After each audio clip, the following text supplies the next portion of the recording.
In 1996, when Indian was released, it was a big success at that time in both Tamil region and Hindi belt as well. Apparently, the film was sent for Oscars as well. However, it was not nominated at that time. The story of the film was followed by the events where Senapati, played by Kamal Hassan, loses his daughter due to corruption and bribe taking culture in the society, mainly by the government appointed officials. It was revealed that Senapati was a freedom fighter and was in an army with Subhash Chandra Bose. He becomes a vigilante fighter and murders the wrongdoers and corrupt government officials in the society by using some ancient martial arts technique called Kalari Varma. Now, after nearly 28 years, Hindustani 2 has arrived as its sequel, where everyone needs someone like him to punish all the wrongdoers in the country. So I have watched Hindustani 2 in an absolutely empty theater, and this is Cine Samvad tries to talk about some good, bad and few noteworthy aspects of this film. You know, it is really disappointing when movie is left on no cliffhanger as such, and it was revealed that there will be another part for the movie, with the trailer already shown for its another part. Yes, the movie ends with the trailer of Hindustani 3, like literally. The plot of Hindustani 2 just involves the comeback of Indian, few expositions and the murders of the corrupt people across the states. That's it. When Hindustani takes his way back to India, the movie leads further as his efforts and actions against the wrongdoings in the society by corrupt politicians and businessmen. Also, by revealing everything on coming live on social media, he urges youth to take actions against their own people by turning those people to police who are corrupt even if they are their family members. So my first reaction to the movie is that the messaging of the movie was clear since the first part of this film, but the approach that the director shows us through the proceedings of this movie are so unrealistic and cringeworthy. Honestly, it was really difficult for me to sit through the whole movie. Never have I imagined that a film made by such a great director Shankar could do that to me. Now jumping to my overall review of the film, so in the climax of the first film, Senapati has killed his own son Chandru and flies abroad promising audiences that he will be back whenever needed. Now in 2024, a new generation is here and the crimes and corruption are at its peak. Chitra, played by Siddharth, along with his friends, runs a YouTube channel called Barking Dogs, where they expose the wrongdoings of the corrupt politicians and authorities. But when one youngster kills himself as a result of this corruption and their channel doesn't seem to have any impact on these wrongdoings, then you'll observe that all this was a build-up to just randomly integrate the character of Senapati in the modern day setup.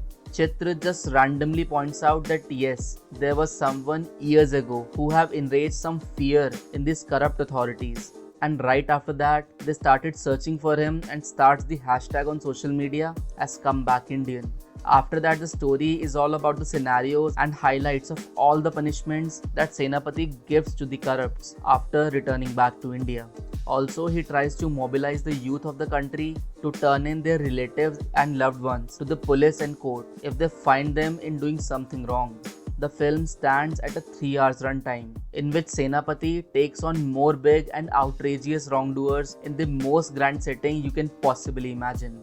I truly admit that imagination of the director for every elimination was really wild and ridiculous. The story of the film is really weak and not appealing at all. Actually, the film entails on no story at all. It is all about the scenarios with zero conclusion to anything. This is not a film of one good and one bad. It's about the choices that people make, and we need to decide if that is right or wrong. Great director Shankar is known for his mass appealing cinema, and we know that he really likes to take a rooted issue that everyone can connect with and make something so massy out of it that will be thoroughly entertaining.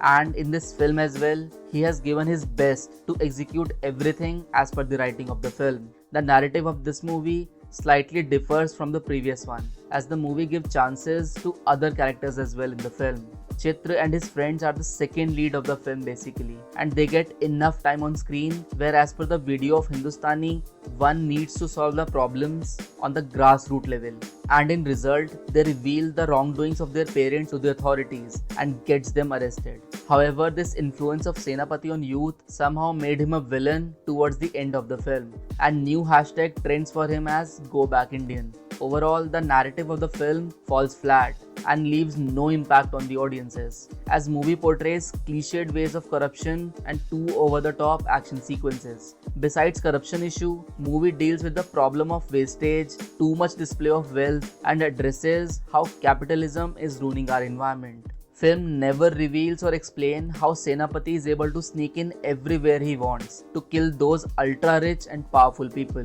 All this just happens so randomly in the screenplay between all the continuity in the film. Also, the art of Kalari Verma seems so smart and complex now that it somehow allows Senapati to take on his enemies in the most overdramatic ways. He is able to transform people into a woman, a horse, making them release all the liquid from the body and sing bhajans until they die. I really wonder how these ideas are even approved and can be thought that this can be possible at all. The movie doesn't have a fresh appeal, as it is the same cliched story that we have seen many times in the films, and that too in the Shankar's movie only. The only good part in the film was the climax scene, and that too is on a condition that you have to believe that Senapati can actually do all these stunts and fights so gracefully and quick even at the age of 100 plus. The background music of the film is really massy and suits the narrative. The cinematography is amazing in majority of the scenes, but looks lackluster in few scenes. Kamal Haasan sir was in full form. He has done his part amazingly, but the film's premise and the screenplay is something that has failed him and the visionary director Shankar. Movie also has a narrative of the cops who are chasing him since the start of the film, and the climax is all about how Senapati will manage to get out of their hands after being provided no help from anyone, as everyone and everything is backlashing at him and urges him to go back. Also, without any cliffhanger at the end, the film wants its audiences to indulge in this story and be excited for its next part.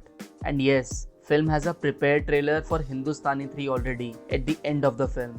And it is indeed true and shocking that whole film only runs on the scenarios and setups without any clear villain, and yes, without any proper climax. Now discussing about the direction and acting performances of the film, so I hate to say this, but the director Shankar sir has failed this time in providing the mass and inspirational cinema. He has executed everything as per the writing perfectly, but the innovation and the ideas are something that pulls this movie down.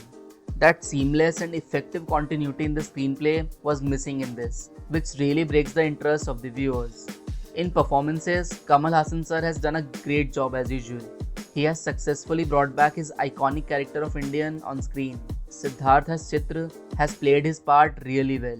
He has one emotional scene in the movie and he has done a really good job in pulling that off.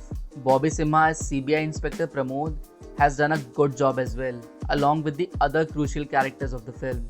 Now turning to the marks of the film, so I would give this one an honest 4 out of 10. I think few points should be given for an effort that Kamal Haasan sir was still able to reprise his role of Vigilante Senapati after so many years. But the execution of the story and the screenplay is absolutely childish to me, that you just cannot help but facepalm yourself by watching almost every scene in the movie. Overall, I think the fans of the first film might find this movie appealing at first glance, but soon they'll realize that it is nothing but a test of patience if one can actually endure watching the whole film in the theatres. Hindustani. Named Senapati. Freedom fighter. So that concludes my review and few thoughts on the film Hindustani 2. In my opinion, this movie tries to create the same magic as its previous part. However, the movie fails miserably in doing so. Honestly, first part also has its moments of embarrassments as part of its subplots, but considering the time it was released, it is still considered as cult. On the other hand, Hindustani 2 creates a joke out of every nuance that has been set up in the first film. You too, please share your thoughts in the comment section of the video on the movie Hindustani 2, and let's have a healthy discussion around it. Also, if you have enjoyed this review, please show your support by pressing the like button and subscribing to the channel for more content ahead.